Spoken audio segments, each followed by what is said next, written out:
اعوذ باللہ السمیع العلیم من الشیطان الرجیم من ہمزہ ونفخہ ونفثہ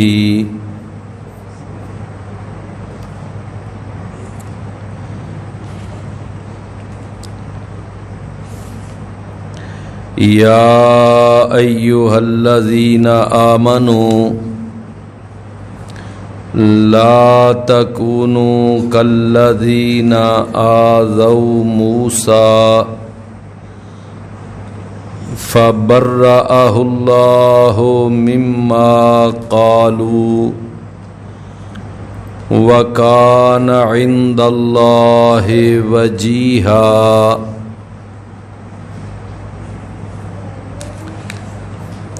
یا ایھا الذین آمنوا اے لوگو جو ایمان لائے ہو لا تکونوا تم نہ ہو جاؤ کالذین ان لوگوں کی طرح کہ جنہوں نے آذوا موسیٰ کہ انہوں نے اذیت پہنچائی جناب موسیٰ علیہ السلام کو فبرأہ اللہ پھر بری کر دیا ان کو اللہ تعالی نے مما قالوا اس سے جو انہوں نے کہا تھا موسیٰ علیہ السلام کے بارے میں وَكَانَ عِندَ اللَّهِ وَجِيهًا اور اللہ تعالی کے ہاں جناب موسیٰ علیہ السلام بڑے ہی مرتبے والے تھے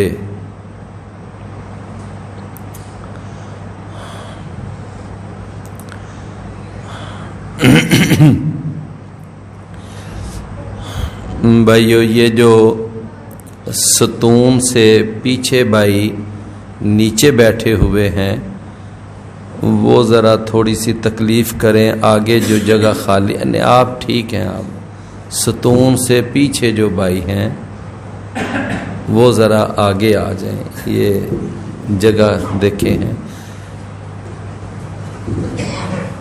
چھوٹے آپ بھی آگے آ جائیں ٹھیک ہو گیا وہ بچوں آپ بھی آگے آ جاؤ چل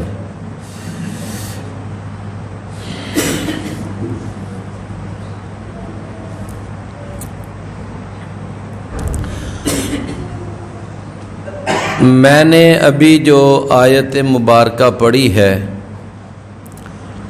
اس میں اللہ تعالیٰ نے اہل ایمان کو مخاطب کیا ہے اور ایک بات سے منع کیا ہے روکا ہے سیدنا عبداللہ بن مسعود رضی اللہ عنہ وہ فرماتے ہیں کہ قرآن مجید میں جس جگہ بھی یا ایھا الذین آمنوا کے الفاظ آ جائیں تو اس وقت پوری توجہ کے ساتھ اگلی بات سننی چاہیے اس لیے کہ بڑی ہی کوئی اہم بات ہوتی ہے کہ جس کا اللہ تعالی حکم دینے لگے ہیں یا بڑی ہی کوئی خطرناک بات ہے جس سے اللہ منع کرنے لگے ہیں لہذا قرآن میں جہاں بھی یہ الفاظ آ جائیں نا، یا ایھا الذین آمنو، تو ہماتن گوش ہو کر پوری توجہ کے ساتھ وہ بات جو ہے وہ سننی چاہیے۔ اب دیکھیے کہ اللہ تعالیٰ نے ایک بڑی ہی خطرناک بات سے یہاں منع کیا، اور وہ بات کیا ہے؟ فرمایا کہ اے ایمان والو، تم ان لوگوں کی طرح نہ ہونا کہ جنہوں نے موسیٰ علیہ السلام کو اذیت پہنچائی، موسیٰ علیہ السلام کو تنگ کیا، موسیٰ علیہ السلام کے لیے پریشانیاں پیدا کیں۔ تو اے ایمان والو، تم نے ان کی طرح کا کردار ادا نہیں کرنا۔ کہیں ایسا نہ ہو کہ تم اسی طرح اپنے پیغمبر کو تم بھی پریشان کرو اور اپنے پیغمبر کو ایذا پہنچاؤ۔ چونکہ مدینے کے اندر جب رسول اللہ صلی اللہ علیہ وسلم تشریف لائے تھے تو یہاں پر منافقین کا ایک گروہ تھا جنہوں نے اوپر سے تو کلمہ پڑھا ہوا تھا، لیکن وہ اندر سے مسلمان نہیں تھے، اور ہر موقع پر وہ نبی کریم صلی اللہ علیہ وسلم کو پریشان کرنے کی کوشش کیا کرتے تھے، اور ان کی کوشش ہوتی تھی کہ کوئی موقع وہ ضائع نہ جائے، جہاں ہم نبی صلی اللہ علیہ وسلم کو ہم تکلیف پہنچا سکتے ہیں ہم پہنچائیں۔ یہ گروہ کن کا تھا؟ منافقین کا۔ یہی وجہ ہے کہ اس سورت کا جہاں آغاز ہوا تھا نا، تو آغاز کے اندر ہی اللہ تعالیٰ نے نبی کریم صلی اللہ علیہ وسلم کو یہ تسلی دی تھی، فرمایا تھا کہ اے نبی آپ اللہ سے ڈر جائیں اور کافروں اور منافقوں کی باتیں نہ مانیں، اور ان کی طرف سے ملنے والی اذیت کو آپ خاطر میں نہ لائیں۔ وَدَعْ أَذَاهُمْ وَتَوَكَّلْ عَلَى اللَّهِ، اللہ پر توکل کرے کہ یہ جو منافق ہیں یہ آپ کو تنگ کرنے کی، پریشان کرنے کی ہر ممکن کوشش کریں گے۔ سانپ کا کام ڈسنا ہوتا ہے، اس نے ڈسنا ہی ڈسنا ہے۔ منافقوں نے آپ کو تکلیف پہنچانی ہے اور انہوں نے پہنچانی ہے، لیکن آپ نے ان کی طرف سے ملنے والی اذیتوں کی وجہ سے اپنا مشن نہیں چھوڑ دینا، اپنا راستہ نہیں بدل لینا، ہمت نہیں ہارنی۔ یہ اللہ تعالیٰ نے نبی صلی اللہ علیہ وسلم کو سورت کے اس سورت الاحزاب کے شروع میں یہ نصیحت فرمائی۔ آگے جا کر پھر اللہ تعالیٰ نے نا ان منافقوں کی طرف سے ملنے والی کچھ اذیتوں کا تذکرہ بھی اس سورت میں کیا۔ مثال کے طور پر ایک وقت آیا کہ جب احزاب کی جنگ تھی تو نبی کریم صلی اللہ علیہ وسلم جب آپ خندق کھود رہے تھے، اور اس وقت اللہ کے رسول صلی اللہ علیہ وسلم یعنی آپ جب ایک دفعہ بڑا سخت پتھر آ گیا تو آپ نے بسم اللہ پڑھ کر آپ نے اس پر ضرب لگائی، اور اس چٹان کا ایک حصہ کٹ گیا، ٹوٹ گیا، تو آپ نے فرمایا کہ اللہ نے مجھے ایران دے دیا ہے۔ پھر اس کے بعد آپ نے ایک اور ضرب لگائی اور اس کا پھر ایک حصہ جب اس سے کٹا تو آپ نے فرمایا اللہ نے مجھے روم بھی دے دیا ہے. اور جب تیسری ضرب لگائی اور وہ چٹان جو تھی وہ بالکل ختم ہو گئی، جو رکاوٹ بنی ہوئی تھی خندق کی کھدائی میں، تو اس وقت آپ نے فرمایا اللہ نے مجھے بحرین بھی دے دیا. اب جب یہ باتیں منافقوں تک پہنچی تو انہوں نے ان کا ایک بہت بڑا ایشو بنایا. انہوں نے کہا دیکھو یہ محمد صلی اللہ علیہ وسلم ہر طرف خوف، ہر طرف یعنی عجیب و قسم کا ماحول ہے کہ اندر بھی دشمن بیٹھے ہوئے ہیں، باہر بھی دشمن آ کر ہمارا گھیرا کیے ہوئے ہیں، اور اس وقت شدید پریشانی کا عالم ہے. اور یہ محمد صلی اللہ علیہ وسلم دیکھو کیسی تسلیاں دے رہا ہے کہ مجھے شام دے دیا گیا، مجھے ایران دے دیا گیا، مجھے بحرین دے دیا گیا. یعنی یہ ہمارے ساتھ یہ جھوٹے وعدے کر رہا ہے. اللہ اکبر. اور قرآن مجید میں اللہ نے پھر ان منافقوں کی یہ بات نبی صلی اللہ علیہ وسلم کو بتا دی. فرمایا کہ منافقوں نے یہ بات کہی تھی ما وعدنا اللہ ورسولہ الا غرورا، کہ نہیں وعدہ کیا ہم سے اللہ نے اور اس کے رسول نے مگر دھوکے کا. اب کیا خیال ہے کہ جب اس بات کا نبی صلی اللہ علیہ وسلم کو پتہ چلا تو نبی صلی اللہ علیہ وسلم کو تکلیف نہیں ہوئی؟ آپ کو تکلیف ہوئی. اسی طرح ایک ایسا وقت بھی آیا کہ جب بنو قریظہ کی طرف سے پتہ چل گیا کہ انہوں نے غداری کر دی ہے اور وہ اپنے وعدے سے اور اپنے معاہدے سے مکر گئے ہیں، تو اس وقت یہ منافق جو تھے نا اب انہیں بات سمجھ آ گئی، اب سوائے موت کے اور کچھ نہیں، باہر بھی دشمن اندر بھی دشمن. تو اس وقت انہوں نے نبی صلی اللہ علیہ وسلم سے آ کر کہنے لگے کہ اے اللہ کے رسول آپ ہمیں ہمارے گھروں میں اجازت دے دیں جانے کی. کیوں؟ اس لیے کہ ہمارے گھر غیر محفوظ ہیں. فرمایا اس وقت انہوں نے کہا تھا کہ ان بیوتنا عورا وما ہی بعورا ان یریدون الا فرارا، کہ کہنے لگے کہ ہمارے گھر غیر محفوظ ہیں، ہمیں اجازت دے دیں کہ ہم اپنے اپنے گھروں کو چلے جائیں. نبی صلی اللہ علیہ وسلم کو اس وقت ان کے اجازت مانگنے سے بھی بڑی تکلیف ہوئی تھی کہ ہر طرف دشمن ہے اور شدید پریشانی کا عالم ہے اور یہ اپنے گھروں میں جانے کی اجازت مانگ رہے.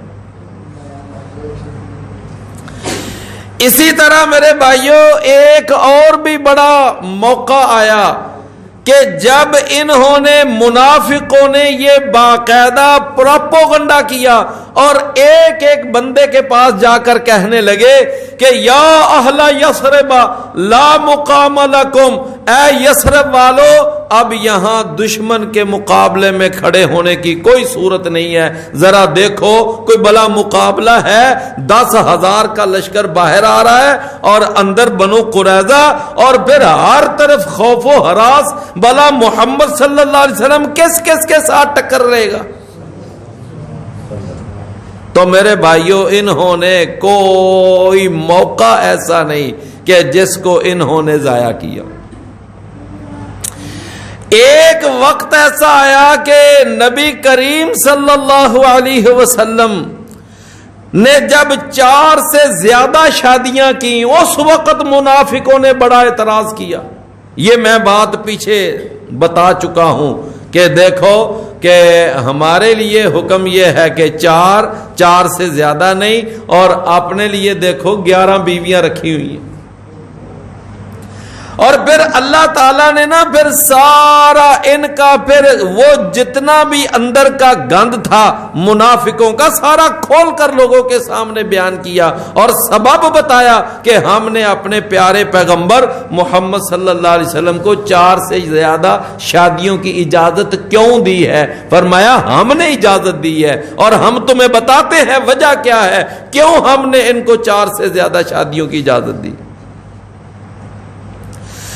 اسی طرح ایک اور موقع بھی آیا تھا کہ انہوں نے نبی صلی اللہ علیہ وسلم کو پریشان کرنے کی پوری کوشش کی. جب اللہ کے رسول صلی اللہ علیہ وسلم نے سیدہ زینب کے ساتھ نکاح آپ کا ہو گیا, سیدہ زینب وہ جو زید بن حارثہ کی پہلے بیوی تھی, انہوں نے طلاق دے دی اور اللہ تعالیٰ نے خود نکاح کر دیا محمد الرسول اللہ صلی اللہ علیہ وسلم. لیکن منافقوں نے تو اپنا وہ پراپوگنڈا کرنا تھا, انہوں نے تو اپنا شور مچانا تھا. انہوں نے کہا دیکھا محمد صلی اللہ علیہ وسلم نے اپنی ہی بہو کے ساتھ نکاح کر لیا. اللہ نے فرمایا کتنے جھوٹ بولتے ہو, کتنی غلط باتیں کرتے ہو. محمد صلی اللہ علیہ وسلم کے بارے میں کہہ رہے ہو کہ اپنی بہو کے ساتھ. بھائی بہو تو تب ہوتی کہ آپ کا کوئی جوان بیٹا ہوتا اور جوان بیٹے کی آگے کوئی بیوی ہوتی اور وہ اپنی بیوی کو طلاق. نبی کریم صلی اللہ علیہ وسلم کا تو کوئی ایسا مرد نہیں کہ جو آپ کا بیٹا ہو. کوئی بھی آپ کا بیٹا مرد ہونے کی عمر کو پہنچا ہی نہیں. سارے بچے چھوٹے, وہ جو محمد وہ جو زید بن حارثہ وہ آپ کا حقیقی بیٹا تو ہے ہی نہیں. تو میرے بھائیوں ذرا بات کو اب ذرا سمجھیے گا کہ اس سورت کے آغاز میں اللہ تعالیٰ نے نبی صلی اللہ علیہ وسلم کو فرمایا کہ یہ منافق جو ہیں آپ کو اذیت پہنچانے کی پوری کوشش کریں گے, لیکن آپ نے ان کے اس اذیت پہنچانے سے پریشان نہیں ہونا, ہمت نہیں ہارنی. آپ نے اپنا کام جاری رکھنا ہے, مشن جاری رکھنا ہے. تو آگے پھر پوری سورت کے اندر پھر ان کی طرف سے ملنے والی کچھ اذیتوں کا تذکرہ کیا. اور بالکل اس رکوع سے جو پہلا رکوع ہے اس میں اللہ نے فرمایا کہ بے شک وہ لوگ جو اللہ کو اور اس کے رسول کو اور ایمان والوں کو اذیت پہنچاتے ہیں, ان کے لیے اللہ تعالیٰ نے رسوا کرنے والا عذاب تیار کیا ہے اور یہ لوگ اللہ کی طرف سے لعنت کے حقدار ہیں. یہ اللہ نے اس رکوع سے پچھلے رکوع میں یہ بات ارشاد فرمائی. لو میرے بھائیو, اب اللہ تعالیٰ نے اس سورت کے آخر میں جا کر پھر دوبارہ وہی موضوع دہرا دیا. کیا فرمایا کہ یہ جو ہے نا وہ لوگ جو نبی کریم صلی اللہ علیہ وسلم کو اذیت پہنچاتے ہیں, تو اے ایمان والو تم تو ایمان والے ہو نا, لہذا تم نے ان لوگوں کی طرح نہیں ہونا. کن لوگوں کی طرح؟ وہ نبی صلی اللہ علیہ وسلم کو اذیت پہنچانے والوں کی طرح. اور وہ اذیت پہنچانے والے کون تھے؟ منافق. تو مطلب یہ ہوا کہ تم نے منافقوں جیسا کردار ادا نہیں کرنا. تم نے اپنے نبی کو تکلیف نہیں دے. اور پھر ساتھ اللہ نے ایک مثال بھی دی نا کہ تم نے اپنے رسول کو اس طرح تنگ نہیں کرنا, پریشان نہیں کرنا جس طرح موسیٰ علیہ السلام کو ان کے امتیوں نے پریشان کیا تھا. جس طرح موسیٰ علیہ السلام کو ان کے امتیوں نے پریشان کیا تھا. لو میرے بھائیو اب ذرا توجہ سے سنیے گا کہ موسیٰ علیہ السلام کو ان کے امتیوں نے کس کس موقع پر پریشان کیا. کوئی ایک موقع, اللہ اکبر, جناب موسیٰ علیہ السلام کو اتنا پریشان کیا بنی اسرائیل نے, اور بنی اسرائیل میں بھی سب نے نہیں بلکہ بنی اسرائیل میں سے بھی کچھ وہ لوگ کہ جو ایذا پہنچانے والے تھے, جو تنگ کرنے کا پورا ارادہ رکھتے تھے کہتے ہیں نا کہ 5 انگلیاں ہاتھ کی برابر نہیں ہوتی، اسی طرح بنی اسرائیل کے اندر بھی سارے لوگ ایک جیسے نہیں تھے، لیکن اکثریت ان میں سے ان کی تھی کہ جنہوں نے ہمیشہ جناب موسیٰ علیہ السلام کے ناک میں دم کر کے رکھا۔ ایک موقع دیکھو کیسا موقع آیا کہ اللہ کے رسول صلی اللہ علیہ وسلم نے کہا جناب موسیٰ علیہ السلام نے، بھئی میں اللہ کا رسول ہوں، اللہ تعالیٰ میرے ساتھ باقاعدہ کلام کرتا ہے، اللہ میرے ساتھ باتیں کرتا ہے، میں اللہ کا سچا رسول ہوں۔ تو وہ کہنے لگے کہ آپ آ کر ہمیں بتاتے ہیں کہ میرے ساتھ اللہ باتیں کرتا ہے، اب ہمیں کیا پتا کرتا بھی ہے کہ نہیں کرتا، ہمیں تو اس وقت یقین ہوگا کہ جب ہم خود سنیں کہ تو اللہ سے بات کر رہا ہو، اللہ تیرے ساتھ بات کر رہا ہو، باقاعدہ آواز آ رہی ہو۔ جناب موسیٰ علیہ السلام نے فرمایا ٹھیک ہے، اپنے میں سے کچھ لوگوں کو منتخب کر لو، چن لو اور وہ میرے ساتھ چلے جائیں، ہم طور پہاڑ پہ جائیں گے اور طور پہاڑ پر میرے ساتھ اللہ ہم کلام ہوتا ہے۔ تو جس وقت ان میں سے 70 آدمی ساتھ لیے اور طور پہاڑ پر چلے گئے، جب وہ مقام آیا نا جہاں موسیٰ علیہ السلام اللہ کے ساتھ ہم کلام ہوتے تھے، تو وہاں پر جا کر باقاعدہ بات ہوئی جناب موسیٰ علیہ السلام کی اللہ تعالیٰ سے۔ اب موسیٰ علیہ السلام اللہ سے بات کر رہے ہیں، اللہ موسیٰ علیہ السلام سے بات کر رہا ہے۔ تو جس وقت بات ہوئی نا تو کہنے لگے موسیٰ علیہ السلام، لو اب تو تمہیں یقین آ گیا نا کہ اللہ میرے ساتھ باتیں کرتا ہے، اب تو کوئی نہیں نا شک والی بات، اب تو تم نے بات بھی سن لی ہے۔ وہ 70 کے 70 افراد کیا کہنے لگے، ذرا غور کرنا، کہنے لگے کہ اے موسیٰ کوئی آواز سی آ رہی تھی، اب ہمیں کیا معلوم کہ وہ آواز کس کی تھی، کون تھا تیرے ساتھ باتیں کرنے والا۔ اب انہوں نے کہا، سورہ البقرہ اور آیت نمبر 55 ہے، فرمایا وَإِذْ قُلْتُمْ يَا مُوسَى لَن نُؤْمِنَ لَكَ حَتَّى نَرَى اللَّهَ جَهْرَةً، کہ ہم اس وقت تک تیری بات کا یقین نہیں کریں گے جب تک ہم اللہ کو اپنے بالکل سامنے نہ دیکھ لیں۔ یعنی آپ بھئی دیکھو، ایک ہے کہ اللہ کو ویسے دیکھنے کا بندے کا مطالبہ کرنا، یہ کوئی بڑی بات نہیں ہے، میری بات سمجھے نا۔ بندہ کہے یا اللہ میں تجھے دیکھنا چاہتا ہوں، شوق کی وجہ سے، اشتیاق کی وجہ سے، محبت کی وجہ سے، پیار کی وجہ سے، یہ تو بات ہے۔ موسیٰ علیہ السلام نے بھی اللہ سے کہا تھا کہ یا اللہ میں تجھے دیکھنا چاہتا ہوں، لیکن اس کے پیچھے جذبہ اور تھا۔ موسیٰ علیہ السلام کے دل میں اللہ کو دیکھنے کا شوق تھا، لیکن وہ 70 آدمی جو مطالبہ کر رہے ہیں وہ ایک شرط کے طور پر مطالبہ کر رہے ہیں۔ کیا شرط کیا ہے؟ کہ جب تک ہم اللہ کو نہیں دیکھیں گے اس وقت تک ایمان نہیں لائیں گے۔ یہ ایمان لانے کی شرط پہ اللہ کو دیکھنے کا مطالبہ، یہ انتہا درجے کی گستاخی ہے۔ تو میرے بھائیو، اللہ تعالیٰ نے نا وہ 70 کے 70 افراد، ایک زلزلہ آیا، ایک بونچال آیا اور وہ 70 کے 70 آدمی مر گئے۔ جناب موسیٰ علیہ السلام اس وقت فرمانے لگے یا اللہ یہ 70 سارے میرے ساتھ آئے اور سارے ہی مر گئے، اب میں اپنی قوم کو جا کر کیا منہ دکھاؤں گا کہ 70 لے کے گیا تھا 70 ہی مروا کے آ گیا۔ لہذا یا اللہ ان کو زندہ کر دے۔ موسیٰ علیہ السلام نے دعا فرمائی یا اللہ ان کو زندہ کر دے۔ اللہ نے موسیٰ علیہ السلام کی دعا کے نتیجے میں وہ 70 آدمی پھر زندہ کر دیے۔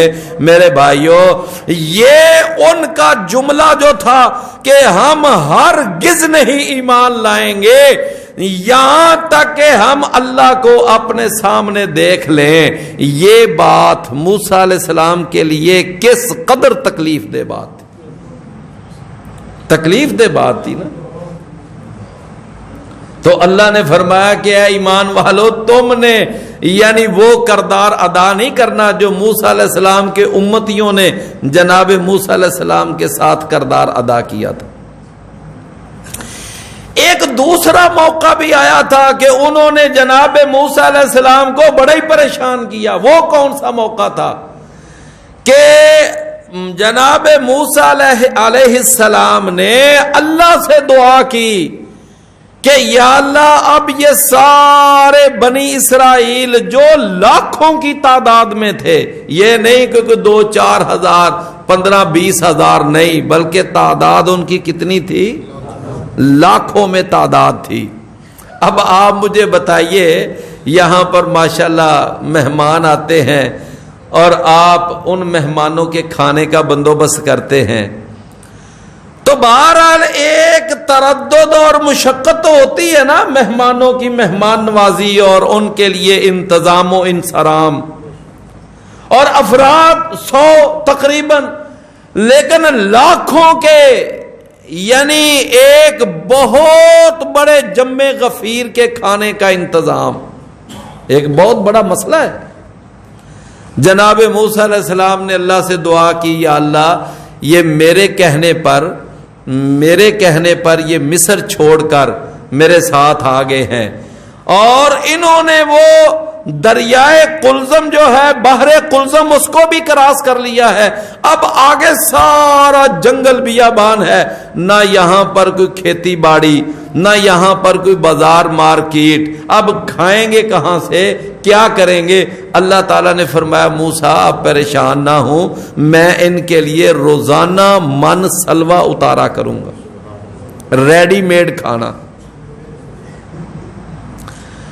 اب اللہ تعالیٰ ان کے لیے من سلوا اتار رہا ہے، بڑی موج ہے، بڑا مزیدار کھانا، بڑا لذیذ کھانا ہے، اور بڑا ہی صحت مند کھانا۔ لیکن یہ ہے کہ ایک وقت آیا بغاوت کی وجہ سے، سرکشی کی وجہ سے، اور اپنی اسی نافرمان طبیعت کی وجہ سے کہنے لگے کہ یا موسیٰ، اے موسیٰ، لن نصبر علی طعام واحد، ہم ایک ہی کھانے پر یہ صبر نہیں کر سکتے، فادع لنا ربک، اپنے رب سے دعا کر، یخرج لنا مما تنبت الارض من بقلها وقثائها وفومها وعدسها وبصلها۔ فرمایا، کہنے لگے کہ اے موسیٰ، اللہ سے کہہ کہ ہمیں زمین کی پیداوار عطا کرے، یہ پیاز، یہ لہسن اور یہ گندم اور یہ مسور اور یہ ترکاریاں اور یہ مختلف قسم کی سبزیاں ہمیں یہ پیدا کرے، ہم یہ کھانا چاہتے ہیں۔ جناب موسیٰ علیہ السلام نے فرمایا کہ دیکھ لو کس قدر تمہاری یہ بری طبیعت ہے کہ من سلوا چھوڑ کر، اللہ کی طرف سے اسپیشل نازل ہونے والا کھانا چھوڑ کر، اور تم یہ سبزیاں اور یہ دال اور یہ مسر اور لہسن پیاز مانگ رہے۔ کیوں بھی بات سمجھ آئی ہے نا؟ ہمارے ایک استاد تھے، وہ فرمایا کرتے تھے کہ ایسے سمجھو کہ جیسے کوئی آدمی اللہ کی نازل کردہ شریعت کو چھوڑ کر انسانوں کی بنائی ہوئی فقہ پر چلنے لگ جائے، اللہ کی نازل کی ہوئی شریعت کو چھوڑ کر، قرآن اور حدیث کو چھوڑ کر، امتیوں کے بنائے ہوئے مسئلے اور امتیوں کی بنائی ہوئی فقہ، انسان اس پر چلنے لگ جائے اور اس پر چلنے کا مطالبہ کرے، یہ بالکل ان کا مطالبہ اسی طرح کا تھا۔ جناب موسیٰ علیہ السلام نے کیا فرمایا؟ فرمایا کہ اتستبدلون الذی هو ادنی بالذی هو خیر، کہ تم ادنا کو لینا چاہتے ہو خیر کو چھوڑ کر، خیر کے بدلے میں تم ادنا لینا چاہتے ہو، یہ تمہاری کتنی بڑی حماقت ہے۔ تو موسیٰ علیہ السلام کو ان کے ایک اس مطالبے پر بڑی تکلیف ہوئی تھی کہ ہم اس وقت تک آپ پر ایمان نہیں لائیں گے جب تک اللہ کو اپنے سامنے دیکھ نہیں لیں گے. اور دوسرا یہ جملہ بھی موسیٰ علیہ السلام کے لیے بڑا تکلیف دہ جملہ تھا جب انہوں نے کہا کہ اے موسیٰ اپنے رب سے کہہ کہ یہ من سلوہ ختم کر کے ہمیں زمین کی پیداوار عطا کرے، ہم وہ کھانا چاہتے. اللہ نے فرمایا کہ پھر جاؤ زمین کی پیداوار کھانی ہے تو کسی بھی شہر میں چلے جاؤ، کوئی شہری آبادی چلے جاؤ تو وہاں پر جاؤ، وہاں زمین پیداوار اگائے گی تو کھاؤ جا کر. لیکن یہ ہے کہ پھر یہ جنگل، یہ بیابان، پھر یہ نہیں، پھر تمہیں کسی شہری آبادی کا رخ کرنا پڑے گا. میرے بھائیوں ایک تیسرا موقع بھی آیا تھا کہ جب موسیٰ علیہ السلام کو بنی اسرائیل کی طرف سے بڑی تکلیف پہنچی. وہ کون سا موقع تھا کہ اللہ تعالیٰ نے جب کہہ دیا نا کہ اب تم خود مطالبہ کر رہے ہو کہ ہمیں زمینی پیداوار چاہیے تو کسی شہری آبادی کا رخ کرو، تو ایک آگے شہر آیا تو اللہ نے اپنے نبی کے ذریعے کہہ دیا لو میں تمہیں اتنی سہولت دے دیتا ہوں کہ بس تم ایک دفعہ ہمت کر کے اس شہر میں داخل ہو جاؤ، میری طرف سے تمہیں گارنٹی ہے کہ بغیر کسی سخت مقابلے کے وہ سارے کا سارا شہر اللہ تمہاری جولی میں ڈال دے گا. کوئی لمبی چوڑی مزاحمت نہیں کرنی پڑے گی، کوئی لمبا چوڑا تمہیں وہاں پر خون نہیں بہانا پڑے گا، کوئی جنگ کی کیفیت نہیں بنے گی. بالکل ایسے سمجھے کہ جیسے نبی کریم صلی اللہ علیہ وسلم کو اللہ نے فرما دیا تھا کہ آپ نے جو ہی مکہ میں داخل ہونا ہے بس داخل ہونے کی دیر ہے، سارے کا سارا مکہ ہم آپ کی